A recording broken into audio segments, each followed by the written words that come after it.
জয় কৃষ্ণ কালী মায়ের জয়, জয় সোনা মায়ের জয়। মায়ের নিত্য পুজো করলাম। আজকে বৃহস্পতিবার এবং পূর্ণিমা তিথিও পড়েছে।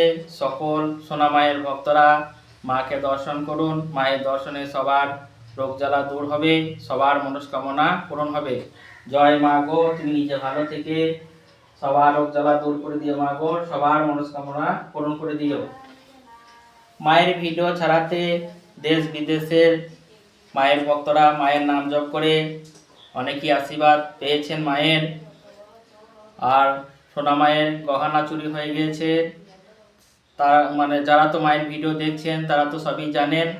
আর মায়ের গয়না চুরি করে নিয়ে যে তাতে আমার কোনো দুঃখ ছিল না, কিন্তু মাকে ভাঙচুর করে দিয়েছে। মাকে অসময়ে আমাকে বিসর্জন করতে হলো, আমার সত্যি খুব কষ্ট হচ্ছে। এখন মায়ের ঘরে বেশিক্ষণ থাকতেও আমার ভালো লাগে না। মায়ের ঘর ঢুকলে আমার মনটা শুধু হাঁ হাঁ করছে, মায়ের ঘরটাও হাঁ হাঁ করছে। আর মায়ের অভিষেক করে আবার মাকে নতুন করে প্রতিষ্ঠা করা হবে সামনের পৌষ মাসে অমাবস্যায়। আর আজকে তো পূর্ণিমা, 15 দিনের মাথাতেই অমাবস্যাটা হবে, তখনই মাকে আবার নতুন করে প্রতিষ্ঠা করা হবে। আর ফেসবুকে, ইউটিউবে সত্যি মায়ের ভিডিও ছাড়াতে মায়ের নাম দেশ বিদেশে প্রচার হয়েছে। অনেক মানুষের সঙ্গে আমার যোগাযোগ হয়েছে, অনেকেই মায়ের আশীর্বাদ পেয়েছেন। আর সোনা মায়ের গহনা চুরি হওয়াতে আমার মতো অনেকেই সোনা মায়ের ভক্তরা কষ্ট পেয়েছেন। আর অনেকেই আবার মায়ের গয়না চুরি হওয়াতে আনন্দ পেয়েছে। তা ভালো মন্দ বিচার করার মালিক তো একমাত্র স্বয়ং কৃষ্ণ কালী মা। মায়ের উপরে সব কিছু ছেড়ে দিয়েছি। পুলিশ মামারাও তদন্ত করছে। আর আমার মন বলছে খুব তাড়াতাড়ি পাপীরা সাজা পাবে। আর মায়ের পুজোর সবার নিমন্ত্রণ রইল।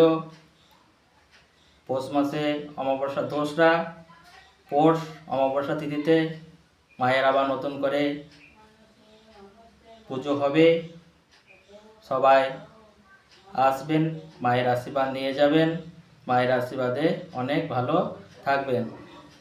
মায়ের গয়না চুরি হয়ে গিয়েছে, তাতে আমার সেরকম অতটা দুঃখ হচ্ছে না, কিন্তু মাকে ভাঙচুর করে দিয়েছে, অসময়ে মাকে বিসর্জন করে দিতে হলো। সত্যি আমি মায়ের ঘরে বেশিক্ষণ বসে থাকতে পারি না, শুধুই কান্নাই আসে। আর মায়ের ঘরটা দেখছেন তো, শুধু হাঁ হাঁ করছে। তাই মাকে আমি বলি, মা 24টা বছর তো আমি কারোর কোনো ক্ষতি চাইনি, তবে তোমার কাছে আমি একটাই প্রার্থনা করি, পাপীদের তুমি নিজে হাতেই শাস্তি দাও। যে পা দিয়ে ঢুকেছে সে পায়ে শাস্তি দিও, আর যে চোখ দিয়ে তোমার ওই জিনিসে নজর রেখেছে সেই চোখের শাস্তি দিও, আর যে হাত দিয়ে তোমার দেহ থেকে গহনাগুলো চুরি করেছে সে হাতে শাস্তি দিও। আর আমি কিছুই চাই না। আর 24টা বছর মায়ের পুজো হলো। 24টা বছরে মায়ের এবার 2 বছর দুবার পুজো হবে। 24 বছরে দুবার পুজো হবে। আবার বৈশাখ মাসে যেমন মায়ের বার্ষিক পুজো হয় সেরকমই হবে, কিন্তু এই বৈশাখ মাসে পৌষ মাসে অমাবস্যায় একটা অভিষেক করতে হবে, মাকে নতুন করে পুজো করতে হবে। তাই মায়ের মূর্তিটাও নিয়ে আসবো। আপনারা সকলেই ভালো থাকুন, সুস্থ থাকুন, এই প্রার্থনায় কৃষ্ণ কালী মায়ের কাছে সকাল সন্ধ্যায় করি।